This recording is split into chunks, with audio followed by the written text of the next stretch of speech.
اعوذ باللہ من الشیطان الرجیم بسم اللہ الرحمن الرحیم الحمد للہ وکفا والصلاة والسلام علی عبادہ الذین اصطفیٰ خصوصاً علی افضل الرسل والانبیاء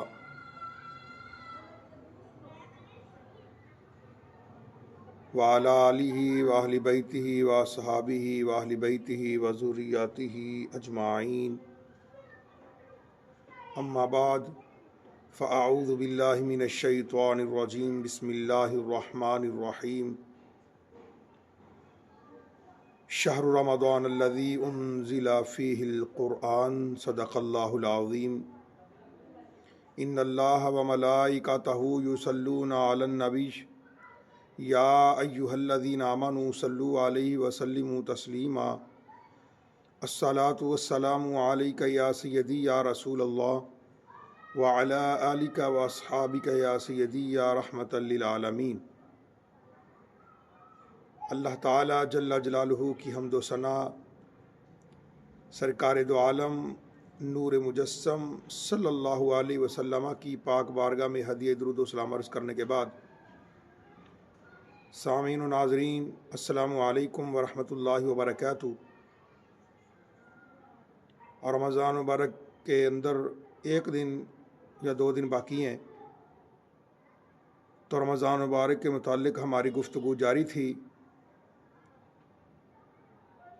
اللہ رب العزت نے رمضان مبارک مسلمانوں کو بطور مہمان بطور تحفہ بھی عطا فرمایا ہے۔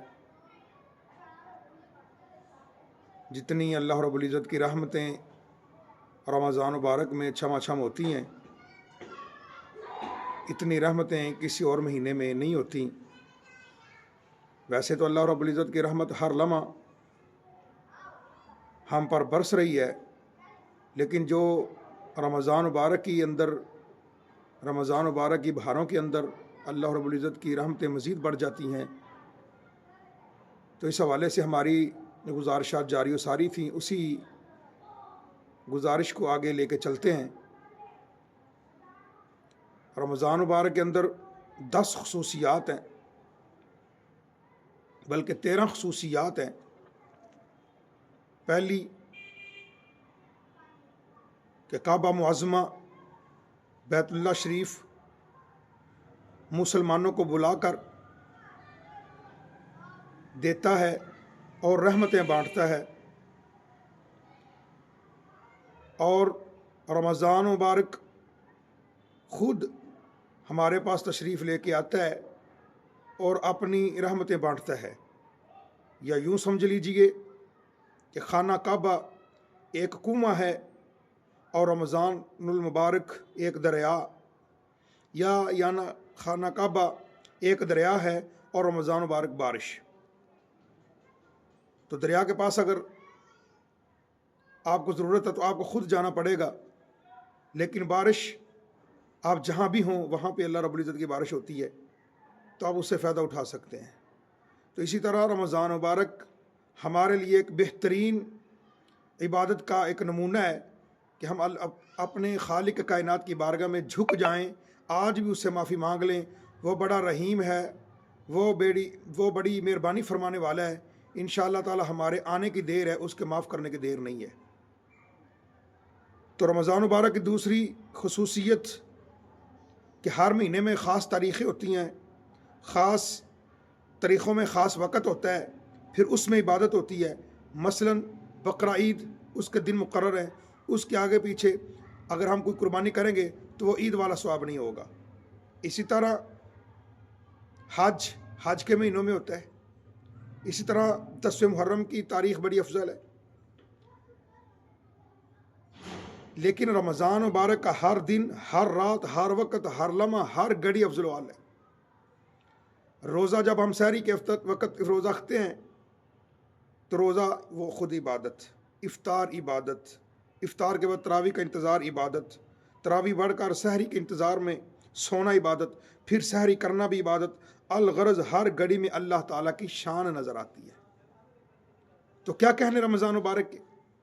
تیسری خصوصیت یہ ہے کہ جس طرح لوہار لوہے کو گرم کر کے گندا لوہے کو نایا کر کے اس سے ایک چھری بنا لیتا ہے یا اس سے کوئی اور اوزار بناتا ہے، اسی طرح رمضان بھی ایک بھٹی کی طرح ہے۔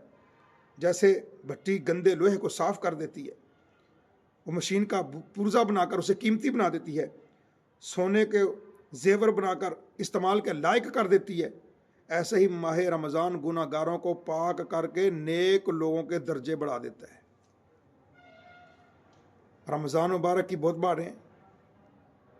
رمضان مبارک کی چوتھی خصوصیت، رمضان مبارک میں نفل نماز پڑھنے کا ثواب فرضوں کے برابر اللہ تعالیٰ عطا فرماتا ہے، اور فرض کا ثواب 70 گنا سے زیادہ عطا فرماتا ہے۔ دیکھ لیں آپ، اللہ رب العزت کتنی مہربانی فرما رہا ہے، ایک فرض پڑھیں تو 70 گنا ثواب اللہ تعالیٰ عطا فرضوں کے برابر عطا فرماتا ہے۔ رمضان مبارک کی پانچویں خصوصیت، بعض علماء فرماتے ہیں جو رمضان میں مر جائے، فوت ہو جائے، اس دنیا فانی سے کوچ کر جائے، اس سے سوالات قبر بھی نہیں ہوتے۔ کہ آپ یہ چاہتے ہیں، مار تو ہر بندے نے جانا ہے، چاہے کوئی مانے یا نہ مانے، ہم نے بھی چلے جانا ہے، آپ نے بھی چلے جانا ہے، دنیا میں بڑے بڑے آئے، سارے چلے گئے۔ کہ آپ چاہتے ہیں کہ آپ کی موت کسی گلی میں آئے؟ آپ چاہتے ہیں کہ آپ کی موت بازار میں آئے؟ آپ چاہتے ہیں آپ کی موت فلم و ڈراموں کو دیکھتے ہوئے آئے؟ نہیں نہ چاہتے۔ اگر آپ چاہتے ہیں کہ آپ کی موت مسجد میں آئے، قرآن پڑھتے آئے، اللہ کا ذکر کرنے میں آئے، تو رمضان مبارک کو ضائع نہ کریجیے، زیادہ سے زیادہ عبادت کریں، اللہ کی بارگاہ میں دعا کریں، یا اللہ ہمیں موت ایمان کی نصیب فرمانا۔ جب میری موت آئے تو اس وقت میری زبان پہ کلمہ طیبہ جاری ہو، جب میری موت آئے تو مدینے والے کا دیدار ہو جائے، میرے موت کی جو سختی ہے وہ میرے لیے ختم ہو جائے، میرے لیے موت ایک آسانی ہو جائے میری موت کے لیے۔ اور اپنے رب سے یہ ہر وقت دعا کریں کہ الہی جب بھی میرا خاتمہ ہو تو ایمان پر ہو۔ تو انشاءاللہ باقی جو خصوصیات رہ گئی انشاءاللہ تعالی اگلی ویڈیو میں بیان کریں گے۔ اللہ تعالی ہمیں اس پر عمل کرنے کی توفیق عطا فرمائے، آمین۔